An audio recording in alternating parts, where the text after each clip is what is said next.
नमस्कार दोस्तों, एग्जाम साधक के YouTube प्लेटफॉर्म में आपका स्वागत है।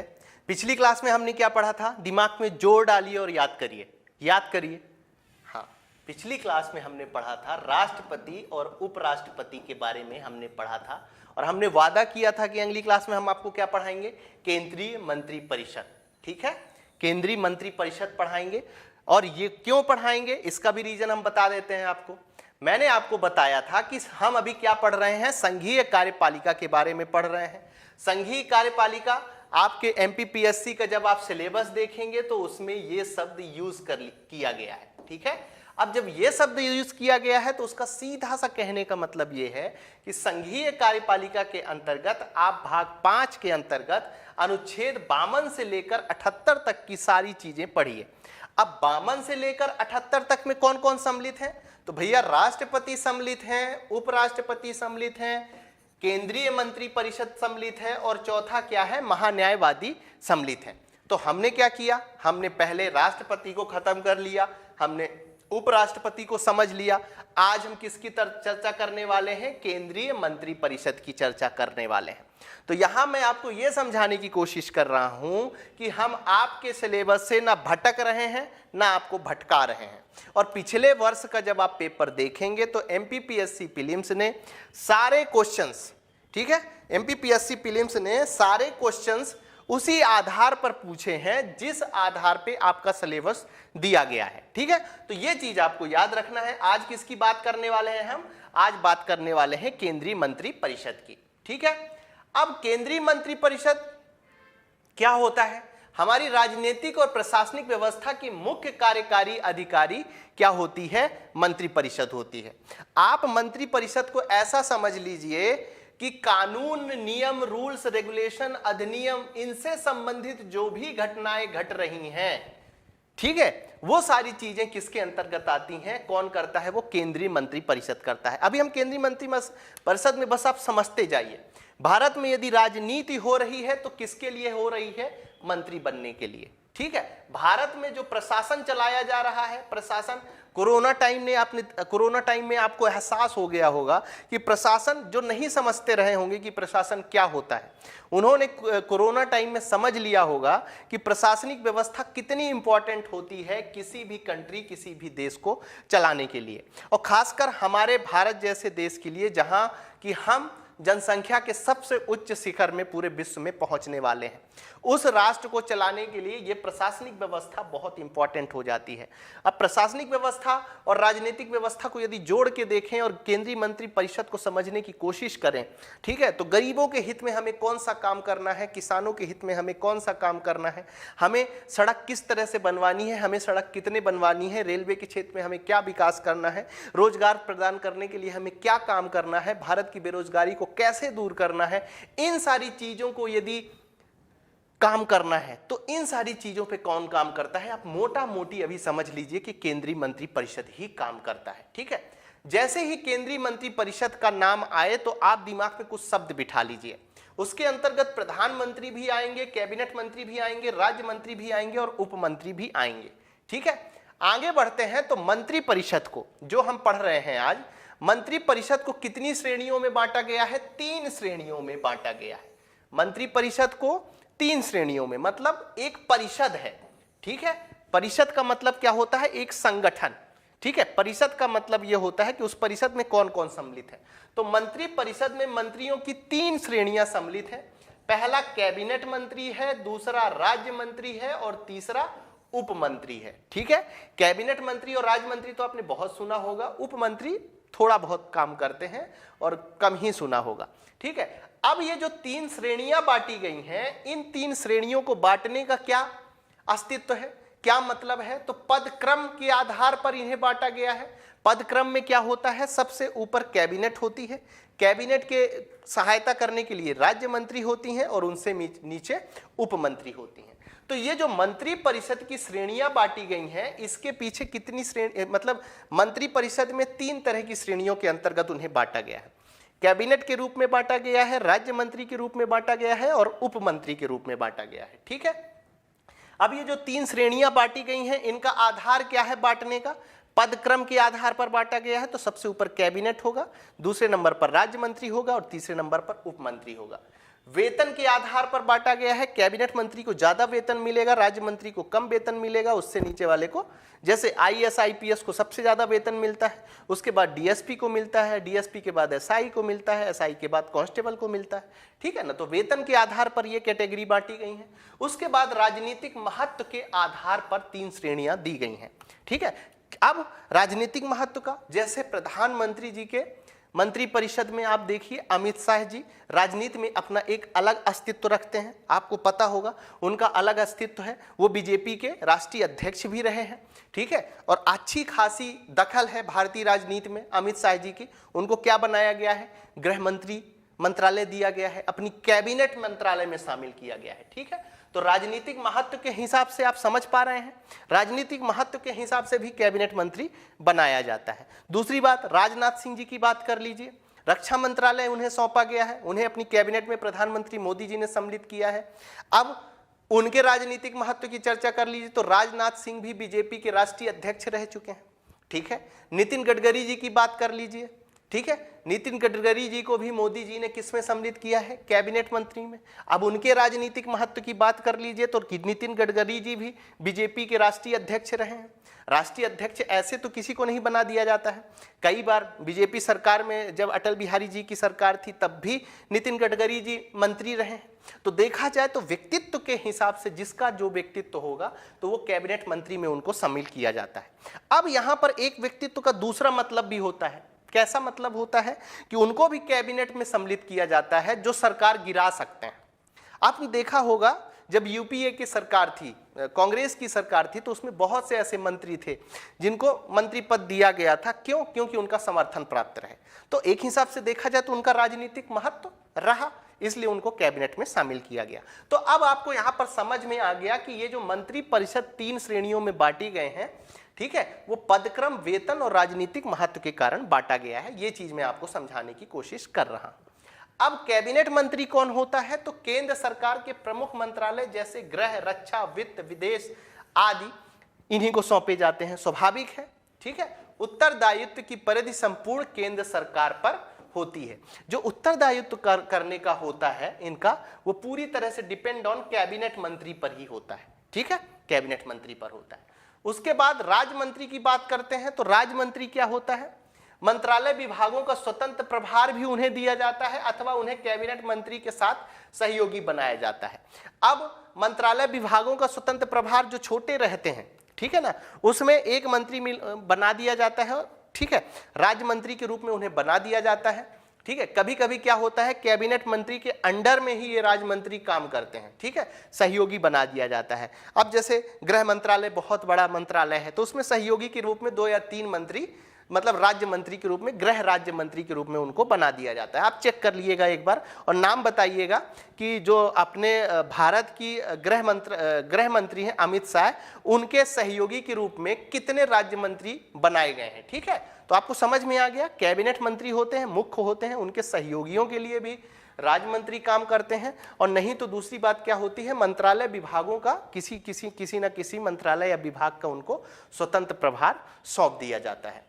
फिर कैबिनेट मंत्री की देखरेख, सलाह या उसकी जिम्मेदारी पर काम करते हैं कौन, राज्य मंत्री काम करते हैं। स्वतंत्र प्रभार में अपने मंत्रालय का कार्य कैबिनेट मंत्री की तरह पूर्ण शक्ति पे और पूरी स्वतंत्रता के साथ कब करेंगे, जब राज्य मंत्री को स्वतंत्र प्रभार दिया जाता है। कौन सा प्रभार दिया जाता है, स्वतंत्र प्रभार जब दिया जाता है राज्य मंत्री को, तो वो भी कैबिनेट मंत्री की तरह काम करते हैं। ये चीज आपको याद रखनी है। तो समझ में आ रहा है, ठीक है, कि मंत्री परिषद को 3 श्रेणियों में बांटा गया है। मंत्री परिषद को किन आधारों पर बांटा गया है, उसके बाद हमने कैबिनेट के बारे में समझ लिया, राज्य मंत्री के बारे में समझ लिया। अब हम थोड़ी सी चर्चा कर लेते हैं उप मंत्री।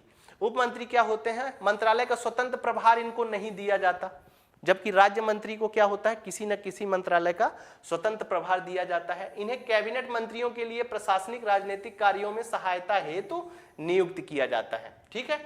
कैबिनेट मंत्रियों के लिए उप मंत्री के रूप में रखा जाता है, लेकिन राज्य मंत्री के बराबर इनका दर्जा नहीं होता है, याद रखिएगा, ठीक है।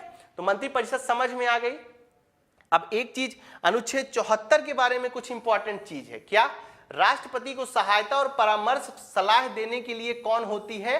तो मंत्रिपरिषद होती है। याद रखना है आपको, राष्ट्रपति को सहायता और परामर्श देने के लिए कौन होता है? मंत्रिपरिषद होता है। और ऐसा किस अनुच्छेद के अंतर्गत कहा गया है? तो ऐसा अनुच्छेद 74 के अंतर्गत कहा गया है। मंत्रियों द्वारा राष्ट्रपति को दी गई सलाह है, ये सलाह नहीं है, सलाह की जांच किसी न्यायालय द्वारा नहीं की जा सकती। आपको ये भी याद रखना है, ठीक है। आपको क्या याद रखना है कि मंत्रियों द्वारा जो राष्ट्रपति को सलाह दी जाती है उसकी जांच किसी न्यायालय के द्वारा नहीं की जा सकती है, ठीक है। कहा जाए तो मंत्रियों का ये विशेषाधिकार हो गया एक आधार पर कि जो सलाह हम राष्ट्रपति को दे रहे हैं उस आधार पर आप किसी भी तरह की जांच न्यायालय के द्वारा नहीं की जा सकती, ठीक है। उसके बाद मंत्रियों के बारे में अन्य कुछ प्रबंध किए गए हैं अनुच्छेद 75 में, ठीक है। अब क्या? नियुक्ति। नियुक्ति किसमें की गई है? नियुक्ति की चर्चा कभी भी यदि आपसे पूछा जाए तो अनुच्छेद 75 में मंत्रियों के नियुक्ति की बात करी गई है। क्या? प्रधानमंत्री की नियुक्ति किसके द्वारा की जाएगी? राष्ट्रपति करेगा। और अन्य मंत्रियों की नियुक्ति राष्ट्रपति प्रधानमंत्री की सलाह पर करेगा। याद रखना है ये किसमें बोला गया है? ये बोला गया है अनुच्छेद 75 में बोला गया है कि प्रधानमंत्री की नियुक्ति राष्ट्रपति के द्वारा की जाएगी और अन्य मंत्रियों की नियुक्ति राष्ट्रपति द्वारा प्रधानमंत्री की सलाह पर की जाएगी, ठीक है। ये कंप्लीटली स्टेटमेंट है, आपको याद रखना है। उसके बाद 91वें संविधान संशोधन जो 2003 में किया गया था, बहुत इंपॉर्टेंट है, ये चीज आपको याद रखनी है कि प्रधानमंत्री सहित मंत्रिपरिषद के सदस्यों की कुल संख्या लोकसभा के कुल संख्या के 15% से अधिक नहीं होगी। अब यहां पर फिर से आपके कान खड़े हो जाना चाहिए और मेरी बात ध्यान से सुनिए, ठीक है। यहां पर बहुत लोगों को ध्यान से नहीं सुनेंगे यदि तो बहुत कंफ्यूजन रहेगा और आप क्वेश्चन, और ये यूपीएससी में ये वाला स्टेटमेंट आ चुका है। अब यूपीएससी का स्टेटमेंट आपको मैं बता देता हूं कि उन्होंने क्या दे दिया था। उन्होंने दे दिया था प्रधानमंत्री सहित मंत्रिपरिषद के सदस्यों की कुल संख्या संसद के कुल संख्या के 15% से अधिक नहीं होगी। यहां पर उन्होंने लोकसभा को काट कर क्या कर दिया था? संसद कर दिया था, ठीक है। अब एग्जाम हॉल में और खासकर यूपीएससी में इतना प्रेशर होता है कि आप उस प्रेशर में इतना ध्यान नहीं दे पाते हैं। यदि आप अभी इन चीजों को क्लियर करते चलेंगे तो आपको एग्जाम हॉल में दिक्कत नहीं आने वाली है। तो आपको याद रखना है कि यहां पर लोकसभा है, प्रधानमंत्री सहित मंत्रिपरिषद के सदस्यों की कुल संख्या लोकसभा के कुल संख्या के 15% से अधिक नहीं होगी। मतलब जितनी संख्या लोकसभा में है उसका 15% ही मंत्रिपरिषद मंत्री बनाए जा सकते हैं। ये चीज आपको याद रखनी है, ठीक है। यहां पर चलिए अब बात करते हैं हम मंत्री राष्ट्रपति के प्रसाद पर्यंत पद धारण करेंगे, ठीक है, ठीक है। ये याद रखना है, राष्ट्रपति मंत्रियों को पद एवं गोपनीयता की शपथ दिलाता है। हो सकता है आपसे पूछ ले कि प्रधानमंत्री और मंत्रियों को गोपनीयता की शपथ कौन दिलाता है, तो आपको याद रखना है राष्ट्रपति। हो सकता है वो जब स्टेटमेंट दे तो वहां पर लिख दे कि भारत का मुख्य न्यायाधीश।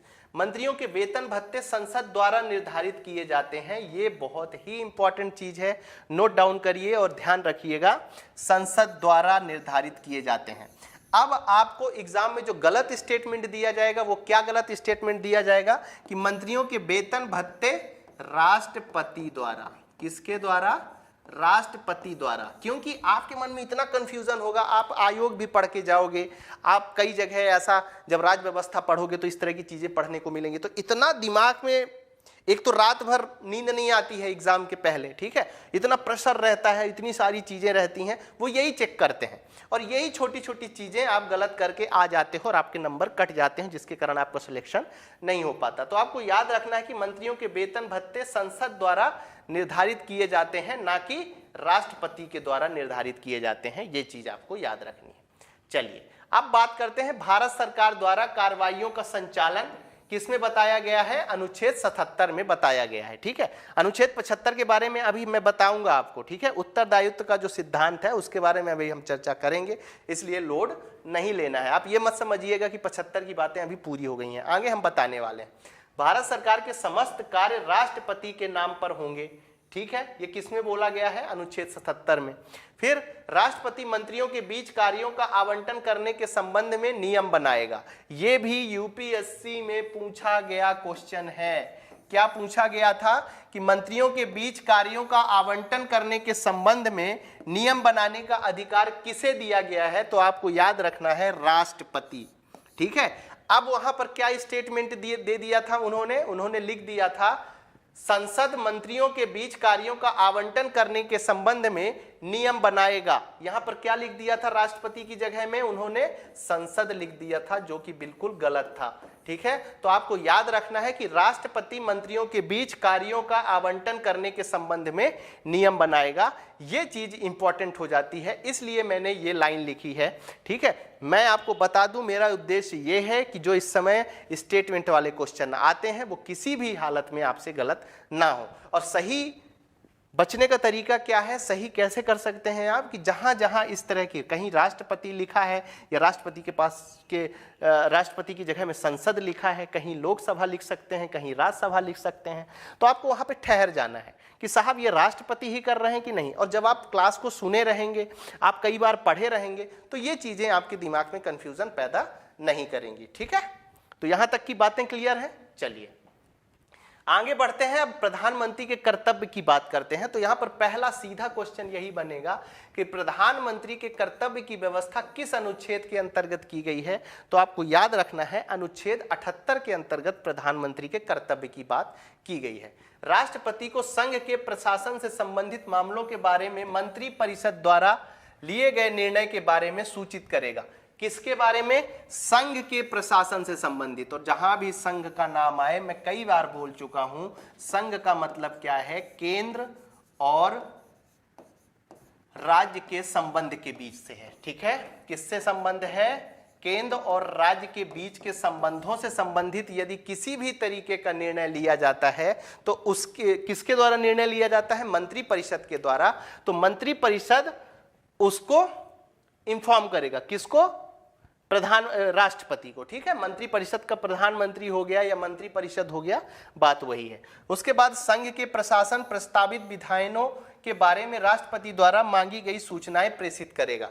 अब यदि राष्ट्रपति किसी भी तरह की सूचना मांगता है, जैसे संघ के प्रशासन से संबंधित कोई सूचना है, प्रस्तावित विधायनों से संबंधित कोई सूचना है, तो उन सूचनाओं का ये प्रधानमंत्री का कर्तव्य हो जाता है कि उन सूचनाओं के बारे में राष्ट्रपति को बताएं। ठीक है, अब हम बात करते हैं सदन में मंत्रियों के अधिकार की। किसकी बात करते हैं? सदन में मंत्रियों के अधिकार की। किस अनुच्छेद में बताया गया है? तो अनुच्छेद 88 में बताया गया है। यह चीज आपको याद रखना है। प्रत्येक मंत्री को किसी भी सदन में बोलने अथवा कार्रवाई में भाग लेने का अधिकार होता है। अब इसका क्या मतलब हो गया कि प्रत्येक मंत्री को, जो भी मंत्री बन गया है विधान परिषद के अंतर्गत, वो लोकसभा का सदस्य हो, ठीक है, या राज्यसभा का सदस्य हो, किसी का भी सदस्य हो, लेकिन वो दोनों में से किसी भी सदन में भाग ले सकता है, वहां की कार्रवाई को सुन सकता है। लेकिन एक चीज याद रखिएगा कि यदि वो लोकसभा का सदस्य है और राज्यसभा में जाके बैठता है तो वहां पर भाग लेने, वहां की कार्रवाई देखने का अधिकार है, लेकिन वहां पर उसे वोट देने का अधिकार नहीं है। ठीक है, ये चीज याद रखिएगा, वोट देने का अधिकार उसे नहीं दिया गया है। इसी तरह यदि कोई राज्यसभा का सदस्य लोकसभा में आकर बैठता है और वो मंत्री है, तो उसे लोकसभा की कार्रवाई देखने का अधिकार तो दिया गया है, लेकिन लोकसभा में जो मतदान होता है उसमें मतदान का अधिकार उसे नहीं दिया गया है। ये चीज आपको याद रखनी है। उसके बाद दोनों सदनों की संयुक्त बैठक अथवा संसदीय समिति जिसका सदस्य बनाया गया हो में भाग लेगा। ठीक है, संयुक्त बैठक में तो सभी भाग लेते हैं, संसदीय समिति में जिसका वो सदस्य होगा उसी संसदीय समिति में वो भाग ले सकता है, लेकिन उसे मत देने का अधिकार नहीं होगा। किसमें? संसदीय समिति में। ये चीज आपको याद रखनी है। ठीक है, चलिए अब राष्ट्रपति को मंत्री परिषद की सलाह, कौन कौन सी सलाह, कुछ चीजें हैं, किस तरह से सलाह में परिवर्तन हुए हैं सलाह देने की कार्रवाई में, उसको थोड़ा सा पढ़ लेते हैं। जैसे मंत्री परिषद द्वारा राष्ट्रपति को कार्य करने के लिए सलाह दी जाएगी।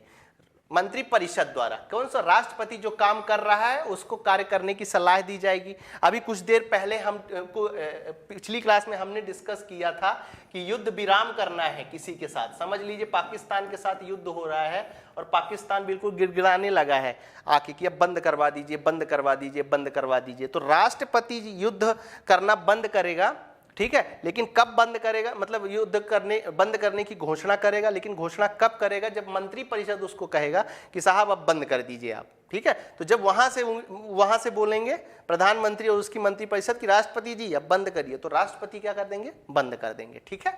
उसके बाद कुछ हुआ इसमें सलाह मांगने वाली में कि 42वें संविधान संशोधन जो किया गया था उसमें यह बोला गया कि प्रधानमंत्री या मंत्री परिषद के द्वारा जो भी सलाह दी जाएगी उस सलाह को मानने के लिए राष्ट्रपति क्या हो जाएंगे?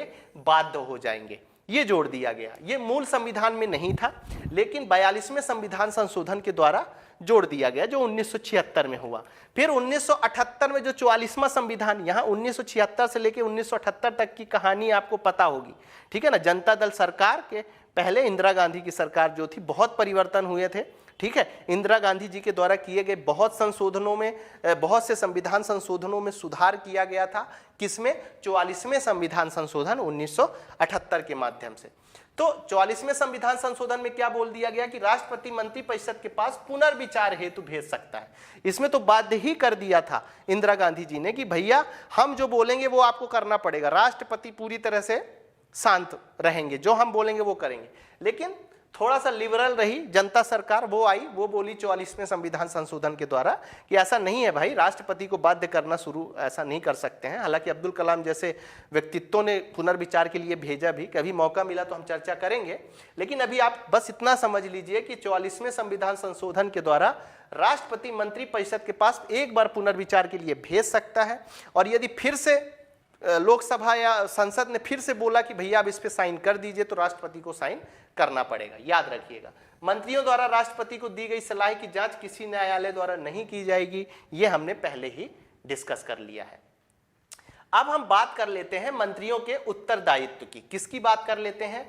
मंत्रियों के उत्तरदायित्व की बात कर लेते हैं। तो दो तरह के उत्तरदायित्व की बात की गई है। सामूहिक उत्तरदायित्व, मैं इसीलिए बोल रहा था अनुच्छेद 15(3), ये दिमाग में बिठा लीजिए, पूरा अनुच्छेद याद रखना है आपको। अनुच्छेद 15(3), मंत्री परिषद लोकसभा के प्रति सामूहिक रूप से उत्तरदायी होती है, ठीक है। सामूहिक रूप से उत्तरदायी होने का मतलब आप सीधा सा लगा लीजिए कि यदि ये नाव है, ठीक है ना, नाव में बैठे हैं ये, तो एक साथ डूबते हैं और एक साथ ऊपर आते हैं, मतलब पानी में एक साथ तैरेंगे भी। ये पूरा सामूहिक रूप से मंत्री परिषद का मतलब क्या हो गया कि जितने भी मंत्री परिषद में सदस्य शामिल हैं प्रधानमंत्री सहित, तो वो एक साथ डूबते भी हैं और एक साथ पानी में तैरते भी हैं, ठीक है ना।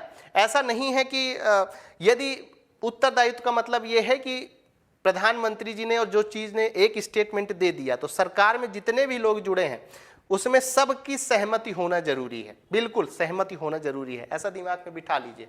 इसीलिए सामूहिक उत्तरदायित्व का कॉन्सेप्ट अनुच्छेद 75(3) में रखा गया है। इसमें आपको याद रखना है कि एक साथ डूबते हैं, एक साथ तैरते हैं, ठीक है। मतलब प्रधानमंत्री और मंत्री परिषद डूबेगी, खत्म होगी तो एक साथ खत्म हो जाएगी, और नहीं होगी तो फिर नहीं होगा। पर्टिकुलर एक मंत्री को हटाया जा सकता है, वो एक अलग कहानी है।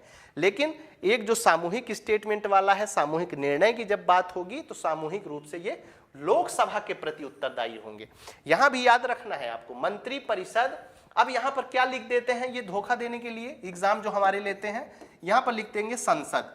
मंत्री परिषद संसद के प्रति सामूहिक रूप से उत्तरदायी होती है, ऐसा वो बोल देते हैं। सामूहिक उत्तरदायित्व का सिद्धांत यह भी है कि मंत्रिपरिषद के निर्णय सभी केंद्रीय मंत्रियों के लिए बाध्यकारी होता है। यहां पर इस स्टेटमेंट का मतलब वही है कि सभी मंत्री परिषद और प्रधानमंत्री एक साथ डूबते हैं और एक साथ तैरते हैं, ठीक है। चलिए आगे बढ़ते हैं और बात करते हैं व्यक्तिगत उत्तरदायित्व की। 75 में व्यक्तिगत उत्तरदायित्व का सिद्धांत भी वर्णित किया गया है। मंत्री राष्ट्रपति के प्रसाद पर्यंत अपने पद पर बने रहेंगे। इसका मतलब यह है राष्ट्रपति के प्रसाद पर्यंत, मतलब जब तक राष्ट्रपति चाहेंगे। और राष्ट्रपति कब तक चाहेंगे? राष्ट्रपति किसी भी मंत्री को उस समय हटा सकता है मंत्रिपरिषद को लोकसभा में विश्वास मत प्राप्त नहीं होता है, ठीक है। मतलब यदि प्रधानमंत्री बोलता है कि भैया अब उसको हटाना है, ये मंत्री काम सही ढंग से नहीं कर पा रहे हैं, तो राष्ट्रपति उसको हटा सकते हैं। हालांकि राष्ट्रपति किसी मंत्री को केवल प्रधानमंत्री की सलाह पर ही हटाएंगे। ये व्यक्तिगत उत्तरदायित्व की बात होती है जब किसी एक मंत्री पर आरोप लगाया जाता है, पूरी मंत्रिपरिषद पर नहीं। और जो मंत्रिपरिषद, किसी मंत्री का जो काम होता है, यदि वो सही तरीके से अपने कामों को नहीं कर पाता है, तो व्यक्तिगत उत्तरदायित्व के तहत उसे राष्ट्रपति हटाने का अधिकार रखता है। लेकिन राष्ट्रपति कब हटा सकेगा?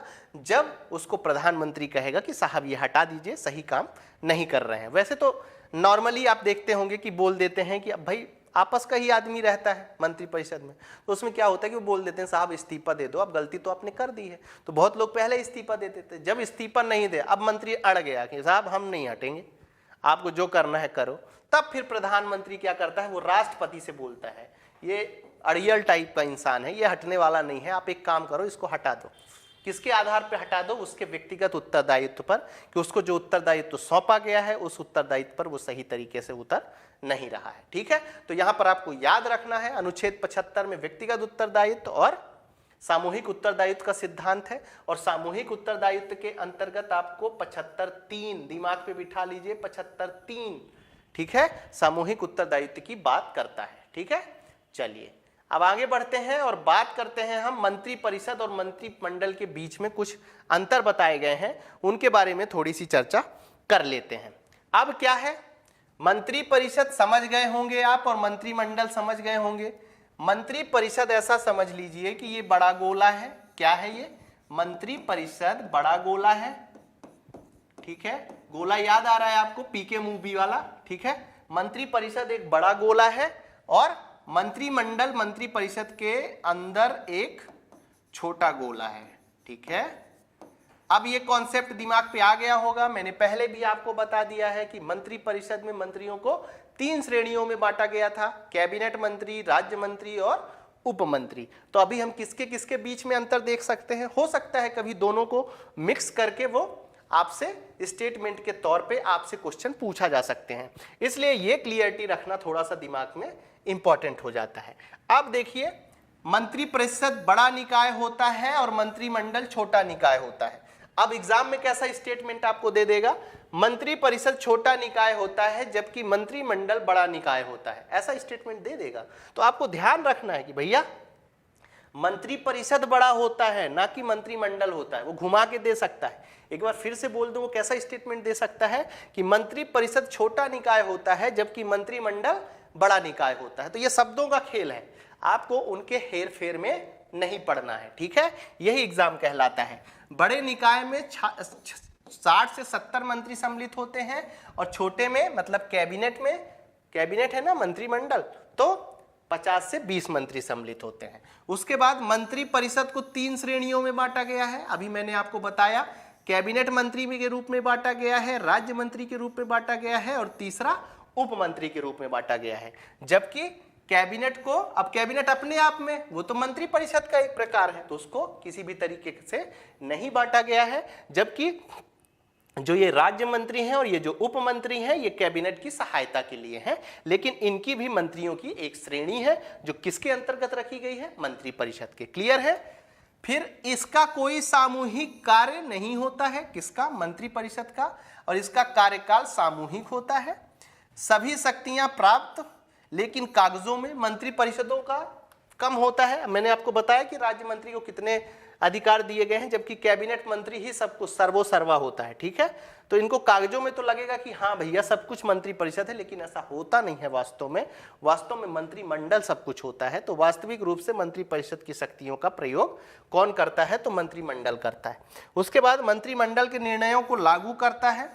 ठीक है, जो मंत्रिमंडल जो निर्णय ले लेता है, मंत्रिपरिषद द्वारा अपने निर्णयों के अनुपालन की देखरेख करता है कौन, मंत्रिमंडल। तो इतने अंतर मैंने आपको इसलिए बता दिए क्योंकि मैंने आपको बता दिया, हो सकता है कभी कभार क्या होता है कि ये स्टेटमेंट में देके उल्टा इधर का उधर करके आपसे क्वेश्चन पूछा जा सकता है। ठीक है, इसलिए ये चीज थोड़ा सा आपके लिए इंपॉर्टेंट हो जाती है, इसको याद रखना है। यह एक संवैधानिक निकाय है। अनुच्छेद 74 और अनुच्छेद 75 में वर्णित संविधान में वर्णित नहीं है। किसकी बात कर रहे हैं हम, मंत्रिपरिषद। ठीक है, किसकी, मंत्रिपरिषद में। यह एक संवैधानिक निकाय है। निकाय अनुच्छेद 74 और 75 में वर्णन संविधान में वर्णित नहीं है। ये अंतर का ही दूसरा पॉइंट है, ये पॉइंट में आ गए हैं। ये हम बात कर रहे हैं मंत्रिमंडल की, ठीक है, मंत्रिमंडल की बात कर रहे हैं। इसमें क्या बोला गया है कि यह एक संवैधानिक निकाय है। अनुच्छेद 74 और 75 में इसका वर्णन नहीं किया गया है, जबकि मंत्रिमंडल का उल्लेख किसमें किया गया है, तो आपको याद रखना है आर्टिकल 352 में मंत्रिमंडल का प्रयोग किया गया है, ये याद रखना। देखिए नीचे लिखा भी है, मंत्रिमंडल को अनुच्छेद 352 में 1978 के 44वें संविधान संशोधन द्वारा संविधान के मूल स्वरूप में शामिल किया गया है। ठीक है, तो ये दोनों चीजें आपको याद रखनी है। कितने अंतर हमने बता दिए, जो अंतर वो भी याद रखने हैं। क्वेश्चन कैसे पूछे जाते हैं, हमेशा याद रखिए कुछ कीवर्ड्स हैं, उनको आपको याद रखना है कि जहां संसद लिखा हो वहां ठहर के आपको सोचना है कि कहीं राष्ट्रपति तो नहीं है, ठीक है। और जहां राष्ट्रपति लिखा हो, क्या लिखा हो, जहां राष्ट्रपति लिखा हो वहां आपको फिर ठहरना है और सोचना है कि कहीं संसद तो नहीं है, ठीक है। इसी तरह जहां लोकसभा लिखा हो वहां आपको ठहरना है और सोचना है कि राज्यसभा तो नहीं है, ठीक है। ये मैं स्टेटमेंट वाले जो आने लगे हैं क्वेश्चंस, उनका तरीका बता रहा हूं सोचने का, कि आपके क्वेश्चन गलत ना हो, ठीक है। तो इस हिसाब से ये चीजें आप याद रख सकते हैं, ठीक है। चलिए अब क्या है, अभी हमने क्या किया है कि पूरे संसद के बारे में हमने पढ़ लिया है, ठीक है। तो आप जब देखेंगे तो अब अगली कड़ी में हम कहा, मैंने आपको पहले भी बताया है और एक बार फिर से बता दूं कि हम सारी चीजें आपका जो सिलेबस दिया हुआ है उसी के मुताबिक कवर अप करने वाले हैं सारी चीजें, ठीक है। अब हम अगली क्लास में मूल अधिकार के बारे में पढ़ने वाले हैं। हो सकता है मूल अधिकार की 2 क्लासेस हों, लेकिन आपको मजा आएगा पढ़ने में। आज की क्लास यदि आपको हमारी क्लास पसंद आई है तो आप इस वीडियो को लाइक कर सकते हैं, साथ ही जिन्होंने सब्सक्राइब नहीं किया वो सब्सक्राइब कर सकते हैं। यदि आज की क्लास की आप PDF प्राप्त करना चाहते हैं तो हमारे टेलीग्राम चैनल एग्जाम साधक में जाकर आप PDF प्राप्त कर सकते हैं। आप सभी के उज्जवल भविष्य की शुभकामनाओं के साथ आज की क्लास हम यहीं समाप्त करते हैं। धन्यवाद।